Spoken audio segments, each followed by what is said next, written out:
Roma, 1547. El Archivo Secreto Vaticano recibe manuscrito urgente desde Cusco. Es del obispo Juan Solano y contiene confesión de anciano inca que está muriendo. El anciano, último descendiente directo del linaje real de Huayna Cápac, revela algo que hace que el Papa Paulo III convoque concilio de emergencia. Nuestros ancestros conocían al dios barbudo que vino del este. Le llamábamos Tunupa. Enseñó las mismas cosas que ustedes predican: amor, perdón, resurrección. Pero vino 500 años antes de sus conquistadores. Caminó por estas montañas cuando Roma todavía adoraba ídolos. Sanó enfermos, resucitó muertos, y cuando partió, prometió regresar. Nosotros le esperábamos. Pensamos que sus hombres barbudos eran su retorno, pero trajeron espadas donde él trajo paz. El manuscrito fue sellado inmediatamente, marcado como herejía peligrosa, y durante 500 años permaneció clasificado. Porque si es verdad, si Cristo realmente caminó por los Andes antes de su ministerio en Galilea, o si envió a sus apóstoles después de la resurrección más lejos de lo que la Biblia documenta, entonces toda la teología de la conquista, todo el argumento de llevar el Evangelio a paganos ignorantes, se derrumba, y la Iglesia tendría que admitir algo imposible: que América no necesitaba ser evangelizada, porque Cristo ya había estado aquí. Vamos a comenzar, pero antes dime desde qué ciudad estás viendo este video. Queremos que llegue al mayor número de personas posible para que puedan reflexionar y conocer las historias de las civilizaciones antiguas. Y eso solo es posible si dejas tu like en este video. No lo dejes para después. Deja tu like ahora mismo, ¿de acuerdo? Ahora sí, comencemos. Capítulo 1. Tunupa, el profeta que nadie puede explicar. Antes de los incas, antes de los españoles, las culturas andinas adoraban a múltiples dioses. Viracocha el creador, Inti el sol, Pachamama la tierra. Todos estos son conocidos, documentados, comprendidos, pero hay figura que aparece en mitología andina que no encaja con el resto. Le llaman Tunupa o Tapac o el hombre blanco, y sus características son tan específicamente similares a Cristo que es imposible ignorar las coincidencias. Tunupa era descrito como hombre barbudo. Los andinos nativos tienen muy poco vello facial, entonces un dios barbudo ya es anomalía. Tenía piel clara. Algunas versiones dicen que brillaba, otras que era del color del sol. Vestía túnica larga, blanca, con cinturón, exactamente como se representa a Cristo en iconografía tradicional. Llevaba bastón o vara, símbolo de autoridad, pero no usaba armas. Predicaba paz, y aquí es donde se pone inquietante. Tunupa enseñaba doctrinas que son idénticas al cristianismo: amor al prójimo como mandamiento supremo, perdón en lugar de venganza, que todos los humanos son hermanos, que hay un solo Dios verdadero por encima de todos los dioses menores, que la muerte no es el fin, sino transición. No son conceptos vagamente similares, son específicamente idénticos a enseñanzas de Cristo. Y según las leyendas andinas, Tunupa las predicó siglos antes de que los españoles llegaran. Más perturbador aún, Tunupa realizaba milagros, sanaba enfermos con toque de sus manos, caminaba sobre aguas, multiplicaba alimentos, resucitaba muertos. Los cronistas españoles, cuando escucharon estas historias, inmediatamente las descartaron como imitaciones demoníacas de milagros de Cristo. El demonio, según ellos, había engañado a los indios creando falso profeta que remedaba a Cristo para confundirlos. Pero hay problema con esa explicación. Las leyendas de Tunupa eran antiguas, transmitidas oralmente durante generaciones antes de la conquista. y contenían detalles que los indígenas no podrían haber conocido del cristianismo antes de contacto con europeos. Tunupa fue perseguido por autoridades religiosas de su tiempo, acusado de blasfemia por predicar contra los dioses tradicionales. Fue capturado, atado y, según algunas versiones, crucificado en balsa y enviado a la deriva en el lago Titicaca, pero no murió. Las cuerdas se soltaron, la balsa llegó a orilla y Tunupa resucitó, apareció a sus seguidores, les dio enseñanzas finales y luego ascendió a los cielos desde cima de montaña. Es paralelo demasiado específico para ser coincidencia aleatoria. Capítulo 2. Los años perdidos de Jesús. Los evangelios canónicos tienen vacío masivo. Desde que Jesús tiene 12 años hasta que comienza su ministerio a los 30, no sabemos casi nada de él.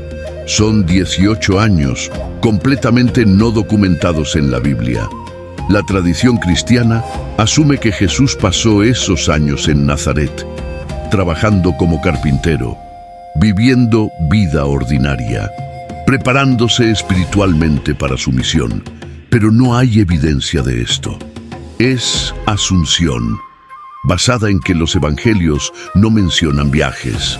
Entonces se asume que no hubo viajes, pero hay tradiciones alternativas, textos apócrifos, leyendas en India, en Tíbet, que afirman que Jesús viajó durante esos años perdidos, que visitó tierras lejanas, que estudió con maestros espirituales de Oriente. El texto más famoso es el Evangelio de Isa, descubierto supuestamente en monasterio tibetano en 1894 por viajero ruso Nicolás Notovich. Describe a Jesús, llamado Isa, viajando a India, estudiando con brahmanes, con budistas, aprendiendo filosofías orientales. La autenticidad del texto es disputada. Muchos académicos dicen que Notovich lo inventó, pero otros investigadores han reportado ver textos similares en monasterios de Ladakh. Y las enseñanzas de Jesús muestran paralelos con budismo y filosofía védica que son difíciles de explicar sin algún contacto. Si Jesús pudo viajar a India, ¿por qué no a América? Hay teoría propuesta por algunos investigadores mormones y teólogos alternativos, que durante los años perdidos, Jesús no solo fue al este, también fue al oeste, que viajó con comerciantes fenicios o con navegantes que conocían rutas transatlánticas antiguas, que llegó a América, específicamente a los Andes, y que pasó tiempo enseñando ahí antes de regresar a Judea para su ministerio final. Es especulación extrema, sin evidencia directa, pero explicaría perfectamente las leyendas de Tunupa. Explicaría por qué las enseñanzas son idénticas, por qué los milagros son los mismos, por qué la narrativa de persecución, muerte y resurrección es paralela. No sería imitación demoníaca, sería memoria real, de visita real de Cristo a América durante los años que los evangelios no documentan. Capítulo 3. Santo Tomás en América. La teoría jesuita suprimida. Hay otra teoría, menos radical que Jesús visitando personalmente América durante años perdidos, pero igualmente perturbadora para la Iglesia, que después de la resurrección los apóstoles fueron enviados a evangelizar todas las naciones, y todas las naciones incluía América. Específicamente que Santo Tomás llegó a los Andes. Santo Tomás es conocido en tradición cristiana como el apóstol que fue a India. Estableció comunidades cristianas ahí. Fue martirizado cerca de lo que hoy es Chennai. Esto está relativamente bien documentado por tradición, pero hay textos apócrifos que sugieren que Tomás viajó más lejos, que no se detuvo en India, que continuó hacia el este, y algunos interpretan hacia el este desde perspectiva de dar la vuelta al mundo, llegando eventualmente a América desde el oeste. En el siglo XVI, varios jesuitas en Perú propusieron seriamente esta teoría, no como especulación salvaje, sino como explicación razonable para las similitudes entre cristianismo y religión andina que estaban observando. El jesuita más prominente fue José de Acosta. En 1590 escribió que las similitudes entre doctrinas cristianas y andinas eran demasiado específicas para ser obra del demonio imitando. Debemos considerar que tal vez uno de los santos apóstoles llegó a estas tierras en tiempos antiguos. Acosta fue cauteloso. No afirmó definitivamente que fue así, solo planteó como posibilidad que merecía consideración. Pero otros jesuitas fueron más lejos. Bernabé Cobo escribió manuscrito nunca publicado donde afirmaba: «He encontrado evidencia en textos indígenas de que conocían la cruz antes de nuestra llegada, que usaban bautismo con agua, que tenían concepto de Trinidad y que esperaban retorno de maestro barbudo que había prometido volver. Esto no puede ser coincidencia. Debe ser que Santo Tomás o alguno de los apóstoles llegó aquí. Ese manuscrito fue enviado a Roma para aprobación. Fue rechazado y Cobo fue instruido de no continuar con esa línea de investigación. ¿Por qué? Porque si los apóstoles ya habían evangelizado América en el siglo I, entonces la conquista española no era misión evangélica necesaria, era simplemente invasión. Y todos los crímenes cometidos en nombre de llevar el Evangelio perdían justificación teológica. La Iglesia no podía permitir esa conclusión. Entonces, la teoría fue suprimida, los manuscritos sellados, y durante 500 años la idea de que apóstoles llegaron a América fue tratada como herejía. Capítulo 4. La cruz andina antes de la cruz cristiana. Aquí está evidencia física que es imposible ignorar. Los andinos usaban símbolo de cruz antes de la llegada de los españoles. No estoy hablando de la chacana, esa cruz escalonada de 12 puntas que todos conocen. Estoy hablando de cruz simple, 2 líneas perpendiculares, exactamente como cruz cristiana. Los cronistas documentaron esto. Encontraron cruces talladas en templos pre-incas, en Tiwanaku, en sitios de culturas que existieron siglos antes de que España siquiera fuera nación cristiana. Pedro Cieza de León escribió: en Templo de Cacha encontramos cruz de mármol blanco. Los indios la veneraban desde tiempos antiguos. Dijeron que hombre blanco barbudo la había dejado ahí. Cuando les preguntamos quién era, dijeron que era Tunupa, el que vino antes del diluvio. Los españoles, al encontrar estas cruces, tenían que explicarlas, y la explicación oficial fue que el demonio había colocado cruces en América para confundir a los indios, para hacer que cuando llegaran los cristianos, los indios pensaran que el demonio también usaba la cruz, y así rechazaran el cristianismo. Es explicación retorcida, y revela desesperación teológica. Porque la alternativa simple, que la cruz era conocida en América antes del cristianismo europeo porque había sido introducida por visitantes cristianos anteriores, era demasiado disruptiva. Hay otro detalle perturbador. Algunos indígenas, cuando vieron a los españoles por primera vez, les preguntaron si venían a cumplir la promesa del hombre de la cruz, como si estuvieran esperando retorno de alguien asociado con ese símbolo. Garcilaso de la Vega documenta que su madre, princesa inca, le contó que los incas esperaban retorno de Viracocha, y que Viracocha había dejado símbolo de cruz como señal de su promesa. Cuando Pizarro llegó con cruces cristianas, algunos incas inicialmente pensaron que era el cumplimiento, que Viracocha había regresado o enviado mensajeros.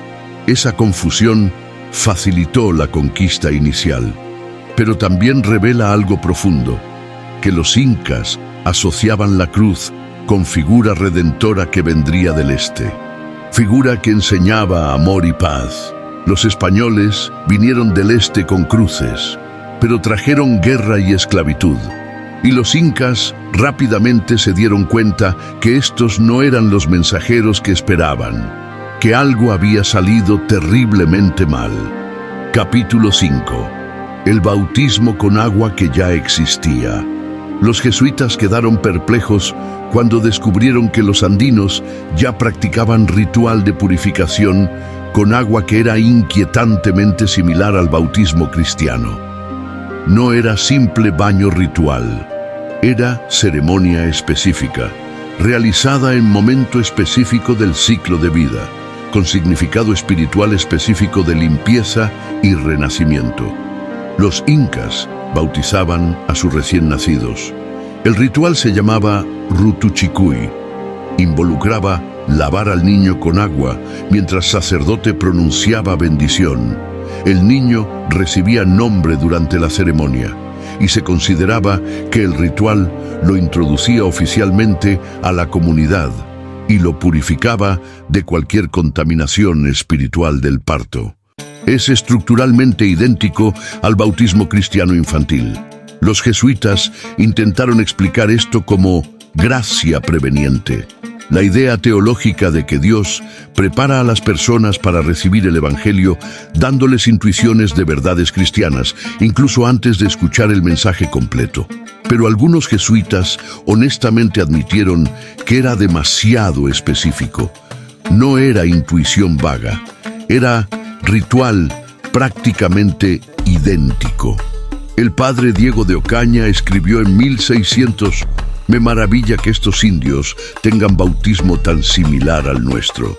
Usan agua, pronuncian palabras de purificación, lo hacen en infancia. Es como si alguien les hubiera enseñado. ¿Pero quién? Ellos dicen que Tunupa les enseñó, que es antiguo, de antes de memoria de sus ancestros». Hay otro detalle. Los andinos también practicaban algo similar a confirmación. Ceremonia cuando jóvenes alcanzaban cierta edad, donde reafirmaban su compromiso espiritual. Involucraba ayuno, oración y bendición de anciano espiritual. Y tenían concepto de confesión, no exactamente como sacramento católico, pero existía práctica de confesar errores a sacerdote, recibir consejo espiritual y realizar penitencia específica para restaurar balance espiritual. Los paralelos son demasiado específicos, y los jesuitas lo sabían. Por eso algunos propusieron seriamente que debía haber sido enseñanza apostólica antigua, pero Roma no permitió que esa teoría se desarrollara públicamente porque cuestionaba la necesidad de la conquista. Si los andinos ya tenían sacramentos cristianos, ¿por qué necesitaban ser evangelizados con fuego y espada? Capítulo 6. La Trinidad Andina, 3 en 1. Los incas tenían concepto teológico que dejó a los misioneros atónitos. Adoraban a Viracocha como Dios supremo, pero Viracocha se manifestaba de 3 formas. Viracocha, el Creador, el Padre de todo, invisible, incomprensible, fuente de todo lo que existe, Inti el Sol, el Hijo, la manifestación visible de Viracocha, la luz que da vida, el aspecto que los humanos pueden percibir y relacionarse con él. Y había tercer aspecto, menos definido en registros que sobreviven, pero algunos cronistas lo mencionan: una fuerza espiritual, un aliento, un poder que fluía del Padre y del Hijo, que animaba todo, que conectaba todo. Es Trinidad, no exactamente como doctrina cristiana formulada en Nicea, pero conceptualmente similar de forma perturbadora. Los cristianos creen en Dios Padre, Dios Hijo y Dios Espíritu Santo. 3 personas, una esencia. Misterio que ha confundido teólogos durante 2000 años. Los incas aparentemente tenían formulación similar: Viracocha Padre, Inti Hijo y tercer aspecto espiritual. Cuando los misioneros intentaron explicar la Trinidad cristiana a los incas, muchos respondieron: ya conocemos esto Es lo que nuestros ancestros enseñaban sobre Viracocha. Los misioneros quedaron divididos en cómo interpretar esto. Algunos lo vieron como preparación divina. Dios había dado a los incas intuición de Trinidad para prepararlos para el Evangelio completo. Otros lo vieron más oscuramente, como imitación satánica diseñada para confundir. Pero unos pocos, los más intelectualmente honestos, admitieron que tal vez había tercera explicación. Que los incas habían recibido enseñanza real sobre Trinidad, de alguien que la conocía, alguien que había venido de tierras donde esa doctrina ya se enseñaba. El jesuita Juan de Tobar escribió en manuscrito privado: no puedo explicar cómo estos indios conocían Trinidad sin haber escuchado el Evangelio, a menos que alguien se lo enseñara hace mucho tiempo. Y si alguien lo hizo, ¿quién sino los apóstoles podría haber conocido esta doctrina en época tan temprana? Ese manuscrito nunca fue publicado. Permanece en archivos jesuitas en Roma. Clasificado, porque plantea preguntas que la Iglesia prefiere no responder. Capítulo 7. La última cena con Cuy, sincretismo o memoria. En la Catedral de Cusco hay pintura famosa. La última cena, pintada por Marcos Zapata en el siglo XVIII. Representa a Cristo y los apóstoles en la mesa. Pero en lugar de cordero pascual, están comiendo cuy, el conejillo de Indias andino. Los turistas ríen. Es sincretismo encantador. Los artistas indígenas cristianizados incorporando su cultura en arte religioso europeo. Pero hay tradición oral que cuenta historia diferente. Que los incas tenían ritual que precedía a la conquista. Comida ceremonial donde maestro espiritual cenaba con 12 discípulos. Y en esa comida se comía cuy específicamente, animal sagrado que representaba sacrificio. Durante la comida el maestro compartía enseñanzas finales, partía pan, pasaba bebida y hablaba de que uno de los presentes lo traicionaría. Es paralelo demasiado específico con la última cena cristiana. Los académicos lo explican como memoria cultural distorsionada, que después de la conquista los indígenas mezclaron la historia de la última cena con sus propias tradiciones de comidas ceremoniales, creando sincretismo retroactivo. Pero algunos investigadores han señalado algo perturbador. Las primeras versiones de esta tradición oral fueron recogidas en 1560, apenas 30 años después de la conquista, de ancianos que afirmaban que el ritual era antiguo, de antes de los españoles.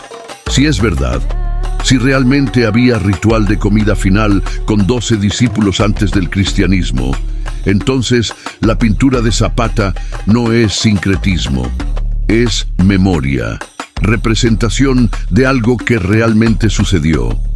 Última cena de Tunupa con sus seguidores antes de su partida. Y el cuy no es sustitución del cordero, es el animal original que se usó en esa comida andina que precedió y prefiguró la última cena de Jerusalén, o que la replicó si Tunupa era Cristo o su enviado. Hay otro detalle. En la pintura de Zapata, uno de los apóstoles tiene bolsa de dinero, tradicionalmente identificado como Judas, pero en tradición oral andina sobre la comida ceremonial de Tunupa también hay traidor. Discípulo que revela ubicación de Tunupa a autoridades, a cambio de oro. No solo paralelo estructural, paralelo específico hasta en el detalle del pago por traición. Capítulo 8. Los 12 apóstoles y los 12 Capac. Aquí está coincidencia que me persigue. Los incas veneraban exactamente 12 gobernantes sagrados, los 12 Capac, los 12 señores supremos que construyeron el imperio. Los cristianos veneran a los 12 apóstoles, los 12 que siguieron a Cristo, que fueron enviados a evangelizar el mundo. 12, el mismo número sagrado. En culturas separadas por océano, sin contacto documentado, pero va más profundo. Las funciones de los 12 Capac son inquietantemente similares a las funciones de los 12 apóstoles. Los 12 apóstoles fueron enviados a las 4 direcciones: norte, sur, este, oeste, 3 a cada dirección, para establecer iglesias, para enseñar, para convertir. Los 12 Capac enviaron gobernadores a los 4 suyos: Chinchaysuyu al norte, Collasuyu al sur, Antisuyu al este, Kuntisuyu al oeste. 3 grupos principales de administradores a cada dirección, para organizar, para civilizar, para incorporar al imperio, y ambos sistemas tienen figura central: Cristo entre los apóstoles, Manco Cápac entre los Capac. El primero, el fundador, el que establece la misión. Ambos sistemas tienen traidor: Judas entre los apóstoles, Atahualpa entre los Capac, el que traiciona al orden establecido, cuya acción desencadena colapso. Ambos sistemas tienen discípulo amado: Juan, el apóstol amado de Cristo. Huayna Cápac, el amado entre los incas. Los paralelos son estructurales, no superficiales. Sugieren que o ambos sistemas copiaron arquetipo común más antiguo, o uno aprendió del otro, o ambos fueron enseñados por la misma fuente. Si Cristo o sus apóstoles realmente estuvieron en los Andes, podría explicar por qué los incas estructuraron su sistema de liderazgo de forma tan similar al sistema apostólico. No por coincidencia, sino porque estaban replicando modelo que les fue enseñado. Modelo de 12 líderes enviados a 4 direcciones para expandir reino espiritual. Capítulo 9. Las palabras que no deberían existir en quechua. Lingüistas han encontrado algo extraño en el idioma quechua. Palabras que parecen tener raíz semítica, del hebreo, del arameo. Lenguas que se hablaban en Judea en tiempo de Cristo. No son muchas palabras, pero son específicas y están relacionadas con conceptos religiosos. La palabra quechua para Dios es Apu. Algunos lingüistas han notado similitud fonética con Abba. La palabra aramea para padre que Cristo usaba para referirse a Dios. La palabra para espíritu en quechua es Sami, similar a Roach en hebreo, soplo, espíritu. La palabra para bendecir es Haili, similar a Haleluya, alabar. Son similitudes sutiles, y la mayoría de lingüistas las descartan como coincidencia fonética sin significado. Lenguas no relacionadas pueden tener palabras que suenan similar sin conexión histórica. Pero hay otras similitudes más estructurales. El quechua y el hebreo comparten ciertos patrones gramaticales inusuales, formas de conjugar verbos, formas de construir posesivos, que son estadísticamente improbables de desarrollar independientemente. En 2015, lingüista computacional hizo análisis estadístico comparando quechua con múltiples familias de lenguas, y encontró que las similitudes con lenguas semíticas eran mayores de lo que el azar predecía. No prueba contacto, pero sugiere que merece investigación más seria en lugar de descarte automático. Si hubo contacto entre hablantes de arameo y hablantes de protoquechua hace 2000 años, dejaron rastro en el idioma. Préstamos de palabras, especialmente palabras religiosas que los visitantes habrían usado frecuentemente al enseñar. Y si esos visitantes eran Cristo o sus apóstoles, las palabras que habrían introducido serían exactamente las que encontramos: Dios, Espíritu, bendición. Términos centrales al mensaje evangélico. Capítulo 10. Los manuscritos que Roma no publicará. En los archivos secretos del Vaticano, ahora llamados Archivo Apostólico, hay sección completamente cerrada al acceso público. Documentos del siglo XVI clasificados como altamente sensibles para la fe. Académicos han solicitado acceso específicamente a documentos relacionados con evangelización de América, con reportes de misioneros sobre similitudes entre cristianismo y religión andina. Las solicitudes son denegadas sistemáticamente. La razón oficial es que los documentos están en proceso de catalogación, que requieren restauración, que contienen información sensible sobre métodos misioneros que podrían ser malinterpretados. Pero investigadores que han visto índices parciales saben que existe correspondencia específica sobre el tema de Tunupa, sobre teorías de que apóstoles llegaron a América, sobre evidencia que jesuitas recopilaron en el siglo XVI. Hay reporte completo del Tercer Concilio de Lima sobre similitudes entre cristianismo y religión inca, con análisis teológico detallado, con conclusiones sobre qué significaban esas similitudes. Ese reporte está catalogado, existe, pero acceso permanentemente negado. Hay manuscritos de Bernabé Cobo, de José de Acosta, de otros jesuitas que dedicaron años a documentar religión andina, con secciones específicas comparando doctrinas incas con cristianismo, con hipótesis sobre cómo esas similitudes surgieron, catalogados, existentes, inaccesibles. ¿Por qué? Si el contenido simplemente confirma que eran coincidencias o imitaciones demoníacas, ¿por qué no publicarlo? Fortalecería narrativa oficial. El hecho de que permanezcan clasificados 500 años después sugiere que contienen algo diferente, algo que cuestiona narrativas fundamentales, que plantea posibilidades que la Iglesia no está lista para admitir. Que tal vez los jesuitas del siglo XVI llegaron a conclusión que la Iglesia moderna no puede aceptar, que las similitudes eran demasiado específicas, demasiado numerosas, demasiado profundas para ser explicadas excepto por contacto real, por enseñanza real, por presencia real de cristianismo en América antes de la conquista. Capítulo 11. La profecía del retorno que se cumplió equivocadamente. Los incas esperaban el retorno de Viracocha. Esta es historia conocida. Y cuando Pizarro llegó, algunos pensaron que era ese retorno. Esa confusión facilitó la conquista inicial. Pero hay capas más profundas en esta historia que rara vez se cuentan. La profecía del retorno de Viracocha era específica. Vendría del este a través del agua. Sería barbudo.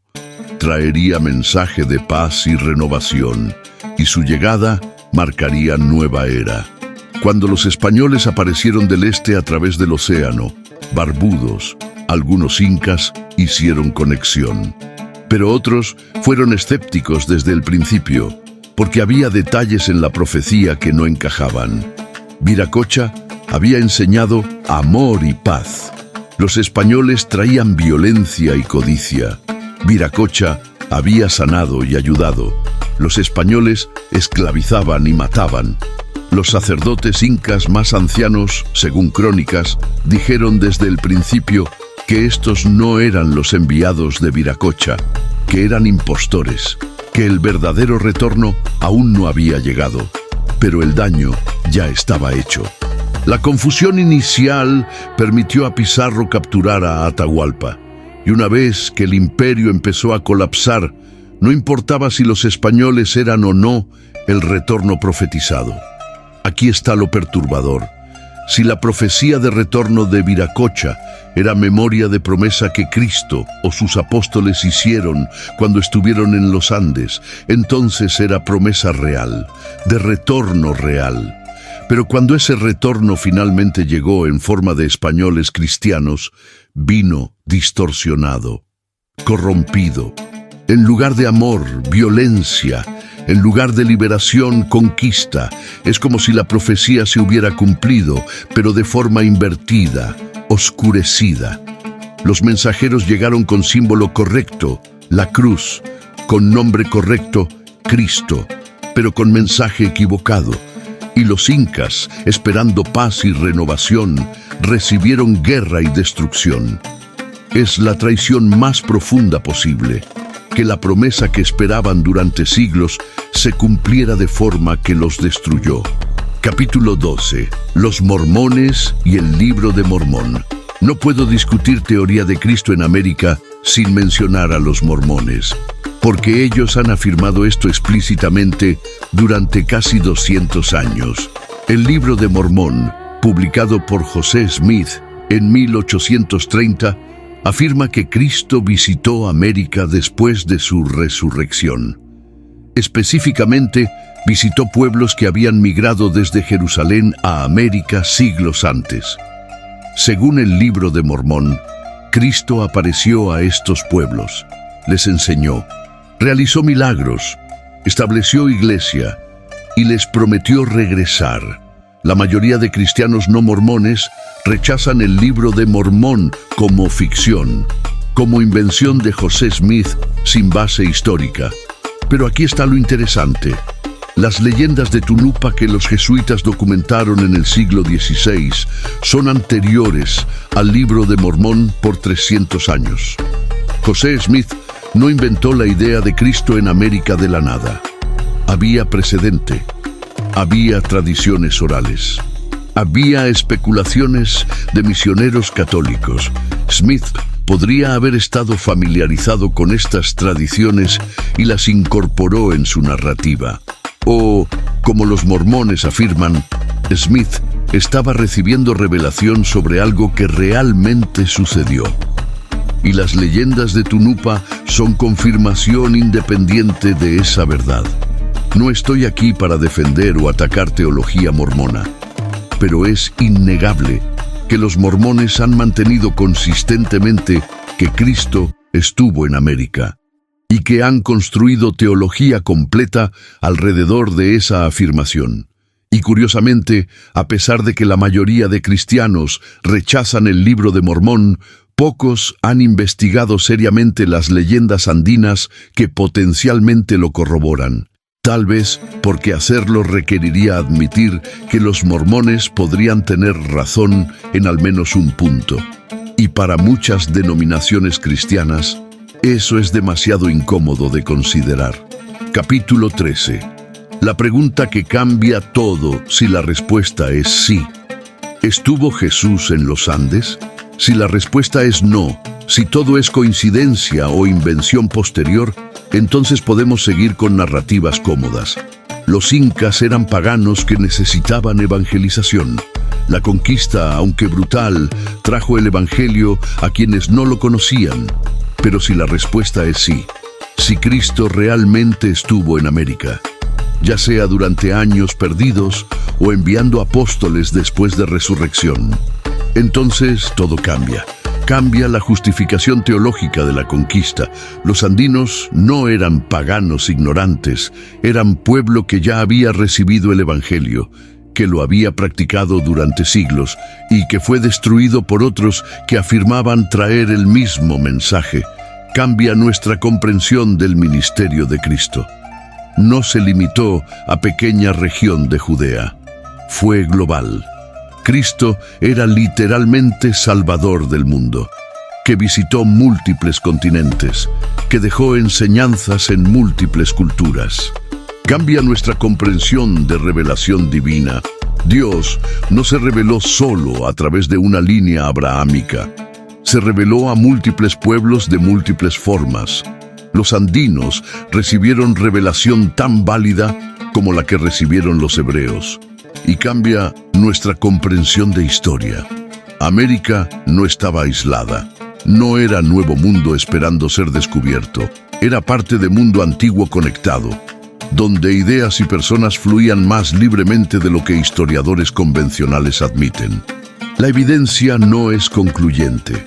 No tenemos artefacto definitivo que pruebe que Cristo estuvo aquí.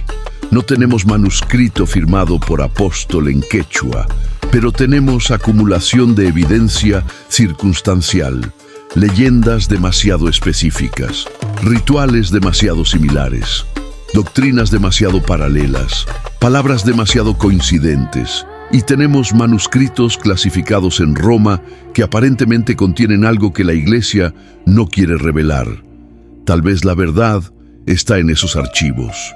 Tal vez está perdida para siempre, o tal vez está preservada en tradiciones orales de comunidades andinas que aún mantienen memoria de Tunupa, del maestro barbudo que vino antes del diluvio, que enseñó amor cuando el mundo conocía solo venganza, que prometió regresar y cuya promesa aún esperan sea cumplida correctamente. No puedo decirte con certeza si Jesús estuvo en los Andes, pero puedo decirte que la pregunta merece ser considerada seriamente. No descartada automáticamente como herejía o locura, sino investigada honestamente, con mente abierta, con disposición a seguir evidencia donde quiera que lleve. Porque si la respuesta es sí, reescribe todo. Y si la respuesta es no, al menos habremos explorado uno de los misterios históricos más fascinantes jamás planteados. Dale like si esta teoría te hizo cuestionar lo que creías saber sobre historia cristiana. Y dime en los comentarios, ¿crees que es posible que Cristo o sus apóstoles llegaran a América antes de Colón? Si este episodio te mostró conexiones que nunca habías considerado, compártelo. Suscríbete al canal y activa las notificaciones para más misterios históricos, teorías controversiales y preguntas que desafían narrativas establecidas. Y recuerda, las leyendas de Tunupa existen. Fueron documentadas por cronistas españoles en el siglo XVI. Las similitudes entre cristianismo y religión andina son reales. Los jesuitas las notaron y algunos propusieron que apóstoles habían estado aquí. Y esa teoría fue suprimida, no refutada, suprimida.